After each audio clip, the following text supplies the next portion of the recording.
There are no signs on that interstate that say now entering a persistent poverty region.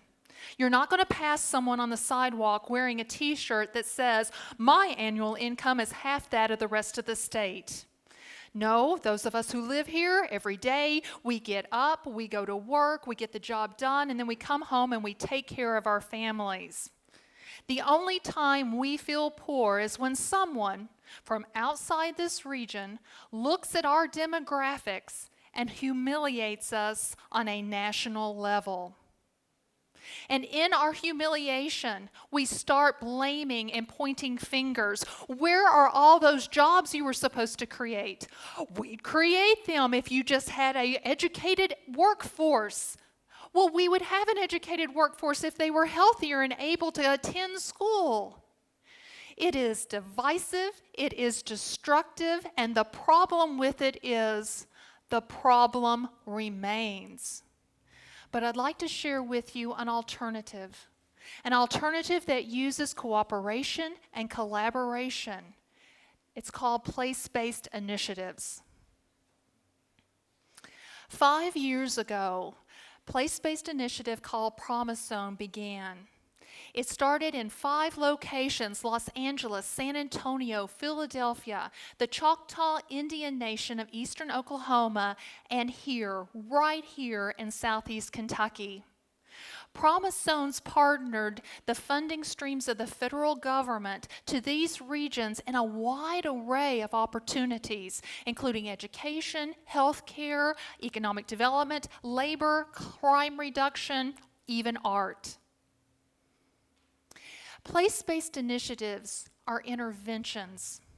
They identify and acknowledge the complexity and the interdependency of these issues. The best way to describe what they are, though, is to tell you what they're not. 30 years ago, I was working at that hospital in Corbin, physician recruiting. And we led with our beautiful facilities, our state-of-the-art equipment, our fantastic nurse-to-patient ratios, and we had an abundance of patients to offer you. And with physicians, we'd get to first base. But then we would learn that they wanted more than that. They wanted meaningful work for their spouse. They wanted to have an education system so robust that their child could be competitive in any career they wanted to choose, including fine arts. They not only wanted recreation, but they wanted entertainment. Why, by golly, these folks even wanted a restaurant that they could go order pizza and watch the World Series with their friends. Needless to say, our success was minuscule, because we were attacking the problem from one side, the healthcare side, the only side we controlled. Place-based initiatives cast a wide net around a large group of people, and they involve each and every one of them, because each and every one of us can be involved in improving the quality of our lives. And when you are involved and you're improving the quality of your own life, suddenly your defensiveness goes down. And you're able to cooperate, and you're able to work transparently, and you're able to celebrate victories. Victories like Raleigh Smith, a Clay County high school student who had become disengaged with his education. Couldn't figure out what he was doing there. And by disengaged, I mean his body came, but his mind and his spirit were not there. In a special pilot program which linked workforce development with education, Raleigh was introduced to the concept of an electrician apprenticeship.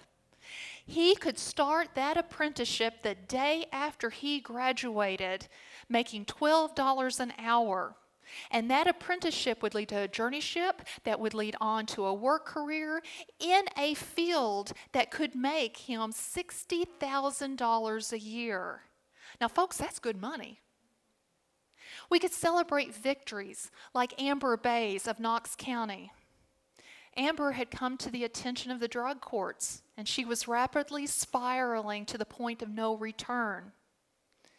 In a special program that the USDA and their Food and Nutritional Services did to experiment on their SNAP recipient beneficiaries, And for those of you who don't know, SNAP is the new word for food stamps.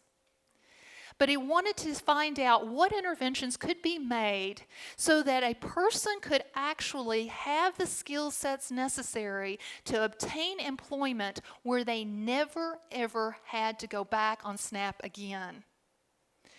Amber completed her education. She got her workforce training. She's now employed. She pays taxes, and she contributes to society. But the most important thing is, Amber no longer abuses herself with drugs. Now, a lot of organizations received funding in order to offer entrepreneurial skill training to our students and our adults in our region. Small businesses got one-on-one coaching to increase their profitability. Communities offered workshops to be able to, if they didn't have a farmer's market, introduce one, and if they did, to expand it. There were opportunities to have music festivals and even mural paintings. And these activities brought people in and had them working together, and it built up their confidence for community engagements. And while the results are right now modest, they are nonetheless a bright spot, because my friends, between 2012 and 2015, the number of people in the Promise Zone that identified themselves as self-employed exceeded that rate for the entire state of the Kentucky. Thank you. Thank you. Promise zones say that we want to change our economy into one of diversity and prosperity. And it says we must let go of that old model. Coal will return. The government will provide. They need to do something about this, because that places the responsibility all on external agencies. The new model is we create our jobs. We have to participate in local government, and we have to identify those attributes of our region which positively distinguish us from any other place on earth. And folks, if we will give this model a little bit of time, let those kids graduate from high school, let that entrepreneur fail, and maybe even fail a couple of times, then one day our demographics will look as beautiful as our love of this place. Thank you.